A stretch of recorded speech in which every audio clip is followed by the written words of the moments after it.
Hello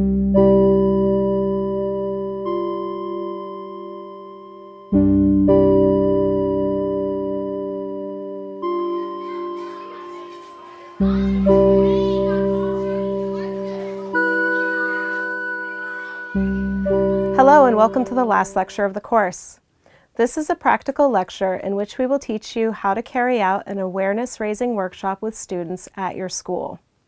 We will start with general advice and then introduce you to a game that we have developed through the Cybersafe project that can be used during the workshop. Online sexual violence is a very sensitive topic. Many young people have experience with this issue. They may have been victims, but they also could have been perpetrators. They may have witnessed sexual abuse as bystanders, for example, if they have seen it happening online or in real life to a brother, sister, or friend. In all cases, the young people involved may feel uncomfortable, traumatized, scared, or ashamed. This makes it difficult to discuss this issue or related topics, such as body parts, sexuality, and boundaries, as they may trigger a strong reaction. Be sensitive to young people's needs, and from the beginning of the workshop, clearly address what they can do if their participation raises concerns about their online or offline experiences, or if they are distressed as a result of participating. Make it clear that they can speak to you, a workshop assistant, or the designated staff member for child safeguarding at any point during or after the workshop if they feel uncomfortable. You may also point out other reporting options, such as anonymous child helplines and organizations that offer support and advice about internet safety. Tips for creating a safe environment. In order to conduct the awareness-raising workshop, it is vital to create a safe space in which young people feel comfortable to speak about their feelings and ideas in a supported way. The basis for this is setting ground rules. Ground rules ensure an environment in which everyone feels safe and respected. The following examples of ground rules could be used. One person talks at a time, listen to each other. Participation is voluntary. It is okay to disagree. It is important to be respectful, no making fun or putting others down. It is important to keep what is said in the workshop confidential. There are no wrong answers. All opinions are welcome. And turn off cell phones. The ground rules are most effective when children feel ownership and responsibility over them. Therefore, it is important that they discuss and agree on the rules themselves. In addition, the teacher can do the following things to create a safe environment for a group in which discussions can flow freely. Make sure that participation is voluntary. In addition, students need to know that if at any point they would prefer not to participate, it is okay to take a break from the workshop. Some young people may have personal experiences of the issues being discussed that provoke an emotional reaction. Ensure that there is space and adequate supervision to allow children to take a break and that they receive follow-up support if needed. Use a non-judgmental approach. Although some opinions can and should be challenged, it is important not to shame or judge young people who share something during the workshop. Acknowledge their views as valid and support them in expressing their thoughts and conclusions. Also, do not allow your students to judge or shame each other. Address it adequately when it happens. A no real names policy. If a student wants to share a personal story about themselves or someone else in a group setting, it is better and safer for them if they talk in the third person and speak about my friend Sally or simply a friend or someone I know, instead of using people's real names.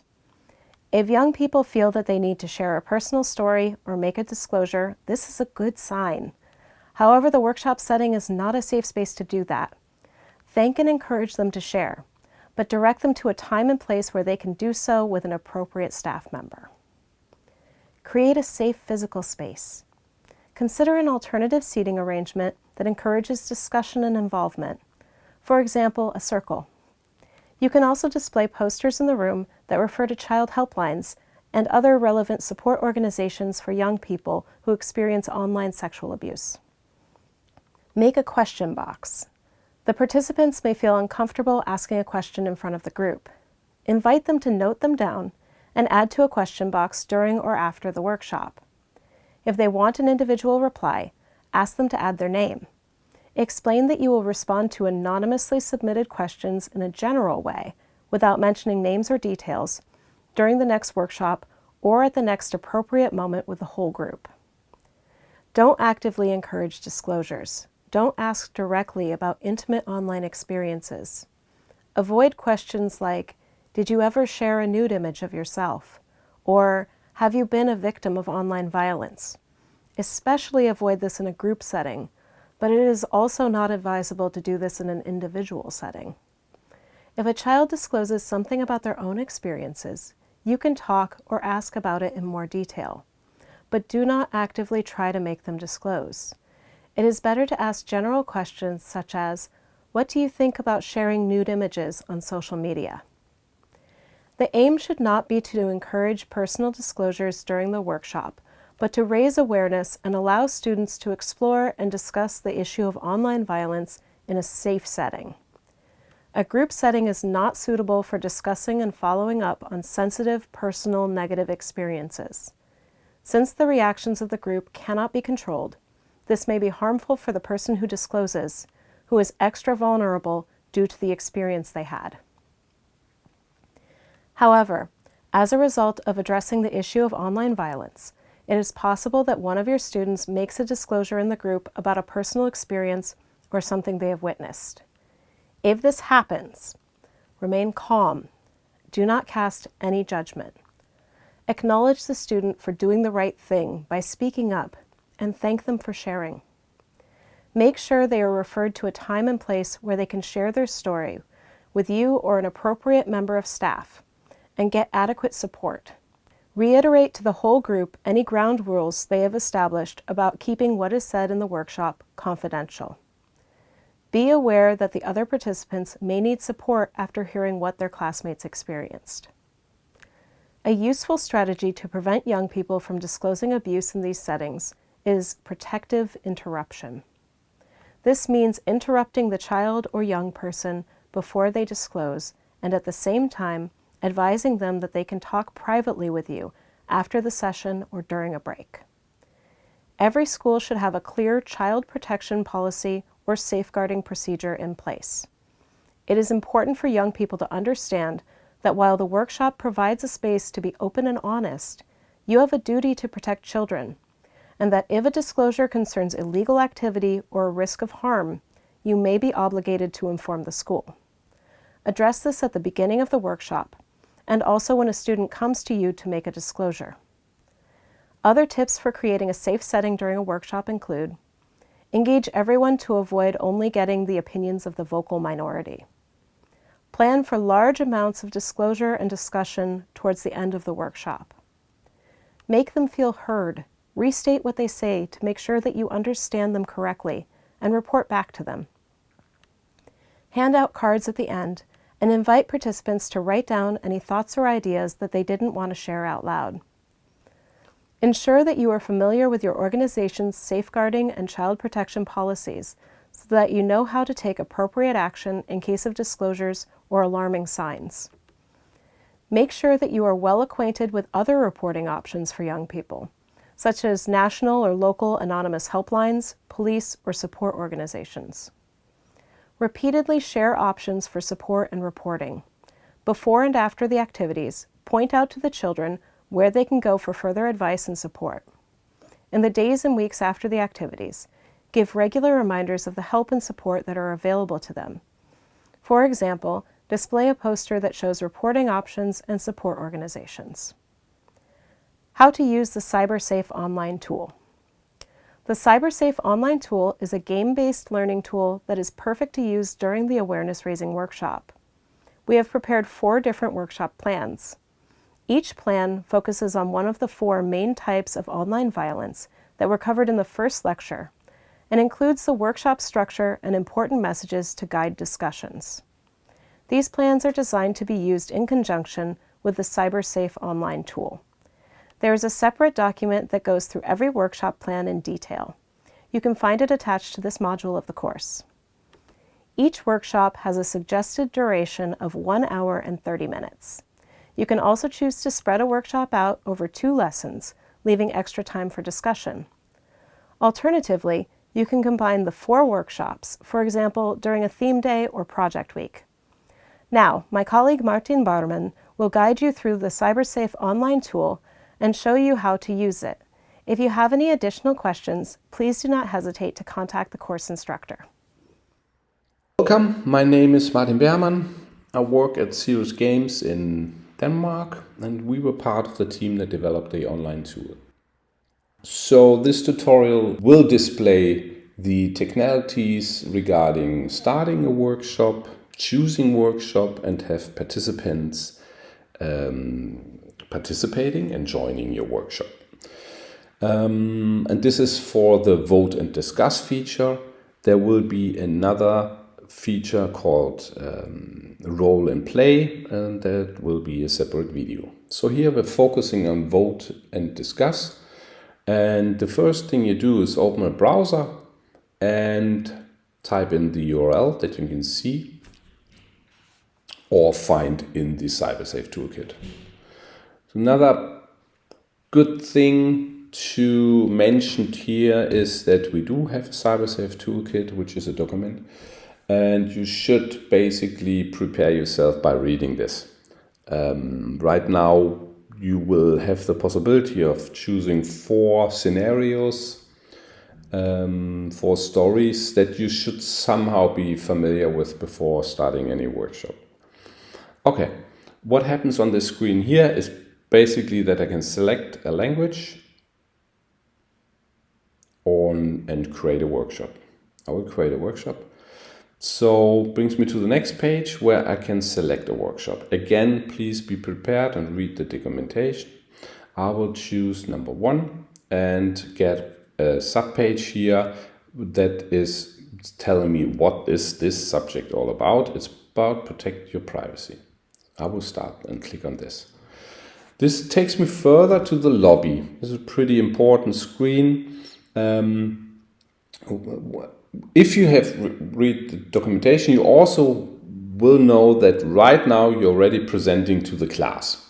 You're basically sharing your screen. How you do that is up to you. We recommend a projector or some kind of other digital tool that makes it possible to share your screen here onto a big screen so the entire class can look at it. On the right side, I can choose my game mode, vote and discuss, or role and play. And I can start after I have chosen a game mode. On the right side, I can see a room code and that nobody has logged in yet. So how do I participate in the workshop? As a student, I open my device and a browser. Then I can copy the URL or scan the QR code. I will simulate this here by opening a new tab and pasting in the URL. Okay, now to make it a little bit more plausible and following what is happening here, I will just separate my screen. There we go. Showing the facilitator screen, which is your screen, on the left side, and the student device on the right side. So as a student, I want to join and I do need a code, and I will use the code with an ice, a clock, and 2 sun. And see, still nobody is logged in on the facilitator screen on the left side here, but as soon as I click join, this will count up. A good indicator for you, right? If you have 12 students, only 8 joined, you now have the possibility to act. On the right side, I can see that now I'm being informed what is this all about. It's about protect your privacy. Game mode isn't chosen yet. That's why we're waiting. Okay, let's choose vote and discuss as a game mode and start the workshop. Again, now it's of course pretty important that people follow the story by looking at your screen, therefore the notice on their device. Important as well, again, read the documentation. Everything is anonymous here, so there will be voting parts in the story, but they're anonymous, so everybody can behave free. I will continue. This will start my story. And typically there's text on the right side and an image on the left side, left side, right side image. In our case here, we do have a sequence of a messaging chat sequence, and it's all about sharing pictures and and she will do it eventually.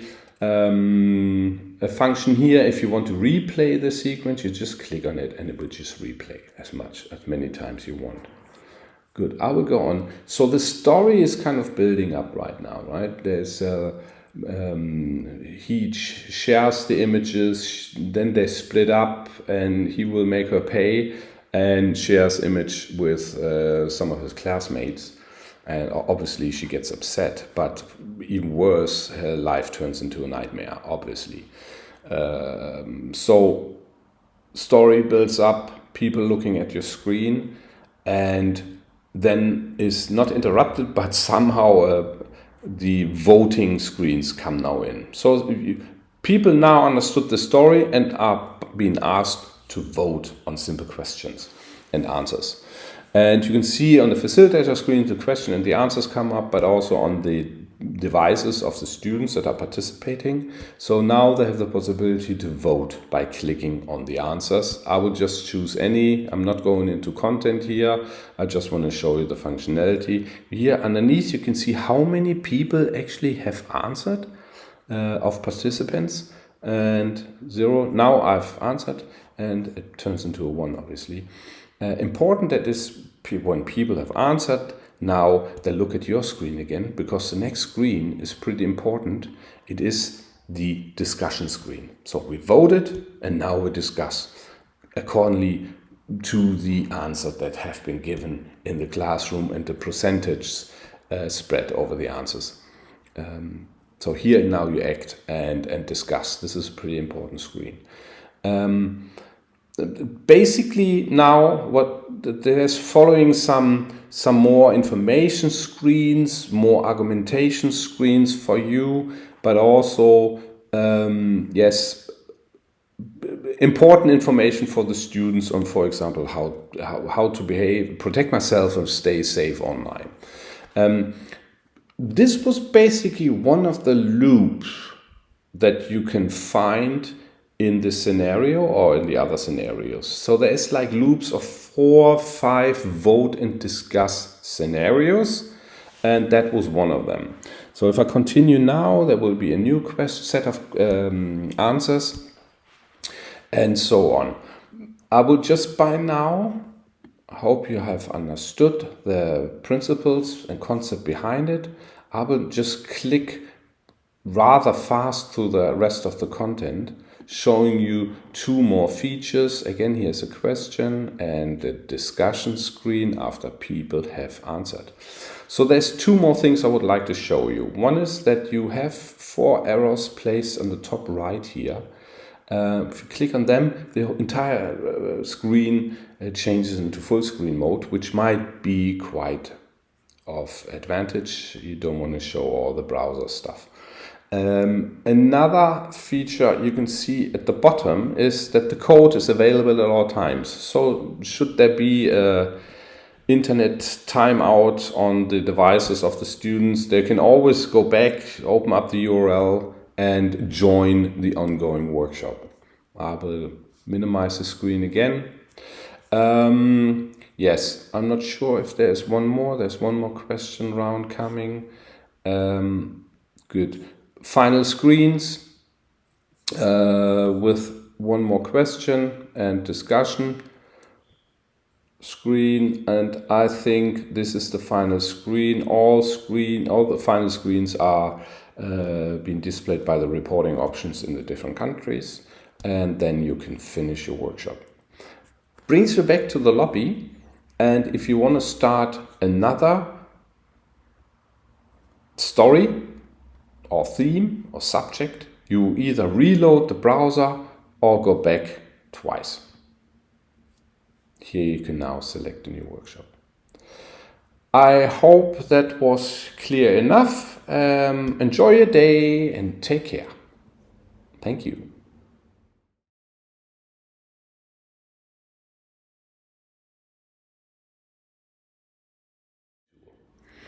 The tutorial is about role and play, one of the game modes that can be found in the online tool. So please have a look at the tutorial, but also read the documentation, which can be found in the URL Stop Online Violence. I will start the workshop now. First thing you do is open a browser, type in the URL, and then you end up at this screen here, where you can choose a language and create a workshop.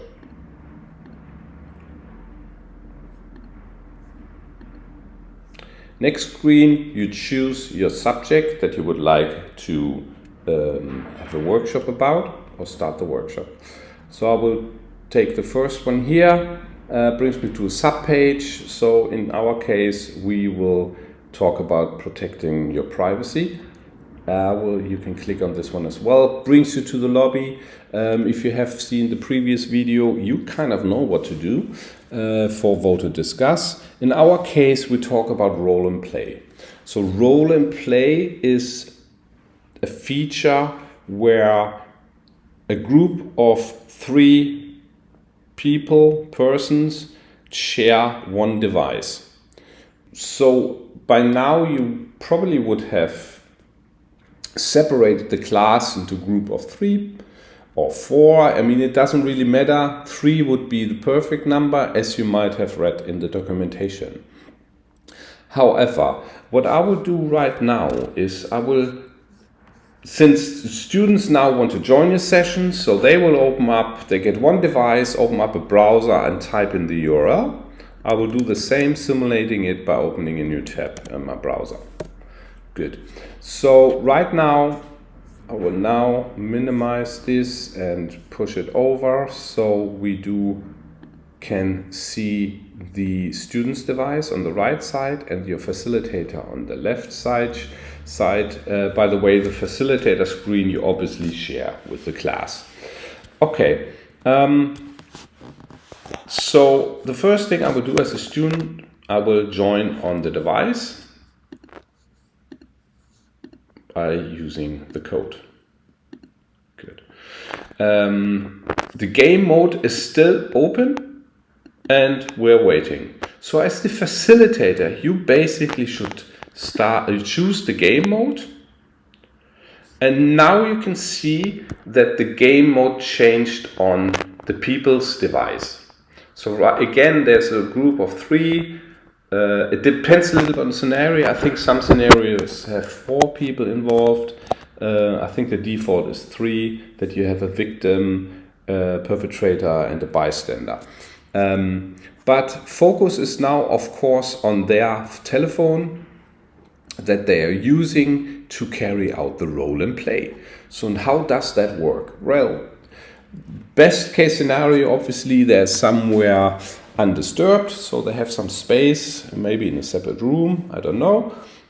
Some countries have the message that people should be under observation the whole time, so maybe people shouldn't stand alone in their group, but should be observed. Good. So what they do right now is that anybody of them starts the application. Okay, so, and also important, it's also displayed in the documentation that they take their roles before pressing next. Important is that they of course, they always can stop the workshop or their role and play scenario. Roles. Okay, good. This is about roles. So you will be assigned roles. And here the information about the person holding this phone picks the first role. It will be Anna. Good. The rest you can read. Press next to pass the phone to the person you pick for this role. Okay.